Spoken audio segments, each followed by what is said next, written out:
Tofiga just created a new platform, man, when he was Uncle Sam. Look after yourself, protect yourself, and if you don't protect yourself, then you might get someone pregnant. That took off so well because he just nailed the fob accent. Last time I saw you was at our uncle's funeral, was it? I'm sure that's what he wore in his coffin. He needs some milk.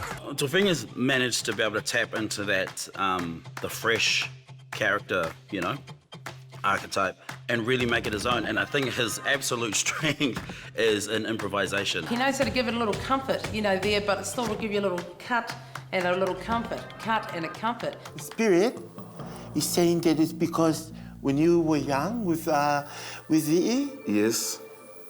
V.E. didn't know you was wearing his underwear. He really is that good, and it's not even just the comedy, it's the storytelling, it's the truth, it's the detail. One of my favourites of Auntie Tala was when I was with filming with Pani, with Litz, when we did the Housey. What's the number? Huh? That's the rhyme. But what's the number? Use your imagination. Aye. Two fat lady over here, number 17, like your shoe size. Old MacDonald had a farm. Yeah, what's the number? E-I-O, E-I-O. All that spontaneous stuff is what really adds to the comedy. And yeah, no, that's what I love about our humour, you know, our Pacifica humour. I'm Jason Tamalolo. See my helmet? That means I'm the captain of the ship. I'm Jason Tamalolo. Hurry up. Okay, so we go in a huddle, just like the big game, just like the real thing. Okay. Pretend this is Mount Smart.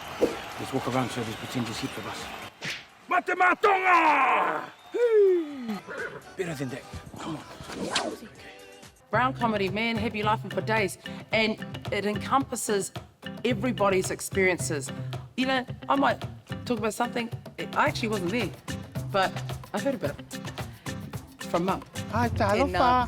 Hi, we got some nice Samoan classic craft over here. We've got beautiful Māori crafts really, here. These are the they're not Māori real shells. Made of plastic. And this tota's made from the That's a totara shoelace. tree. It's just Beautiful shoelace. crafts here. Some of these tatua. That's straight from I've actually Salvation taken Army. the price down there. What? You can find those shells on the Beautiful. sand. You think it's a lady? It's Yeah. actually a home This is going real. on under there. This No. is real cheap. We got the real Samoan You artistic can't get crafts it any here. better than this, actually. This here is from the flamenco in Samoa. It's got these leaves here, so you can tell people to leave you alone in there. All of this is fresh. It's all freshly made from China. You have brown comedy and then you have dark comedy. And the comedy that I like is when brown people go straight for the jugular. Jeans.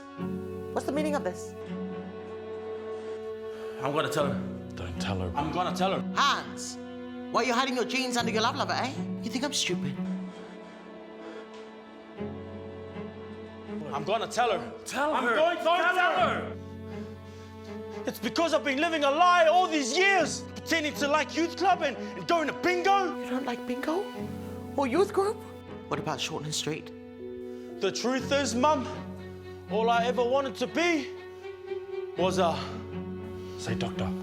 A lawyer? Jacinta's husband. Immigration officer? An actor! An actor? No! Activate beast mode!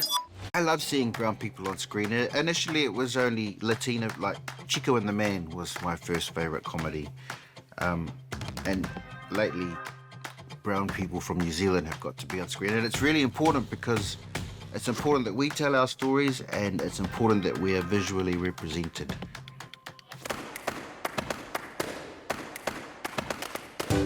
When was the last time you saw Paul? Us? Yes, you. Paul, get back here!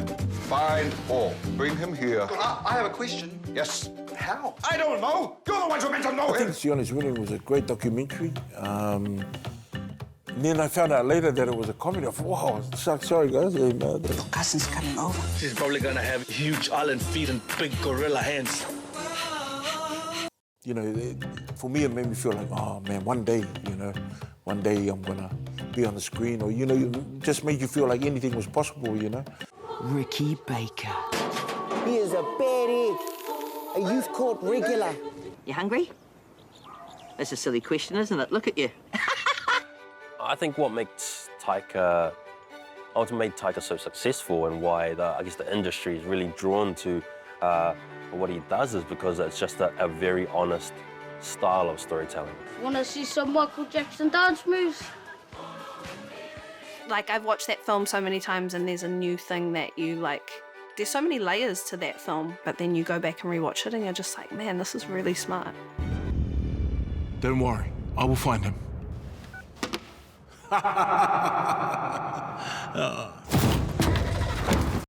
Take Home Pay is about two brothers from Samoa, Alama and Popo, and they came over to New Zealand for the first time as seasonal workers.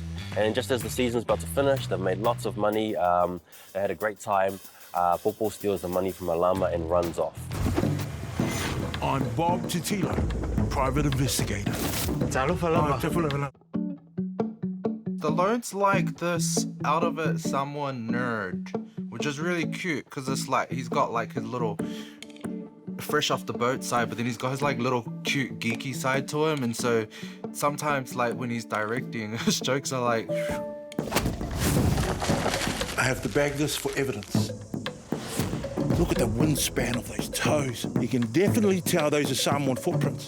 In Take Home Pay, we are seeing action comedy and also what we call limatau, which is Kung Fu, Samoan Kung Fu. So yeah, that's all I can do. Finger bow, knee bow. You are gonna bow down to me.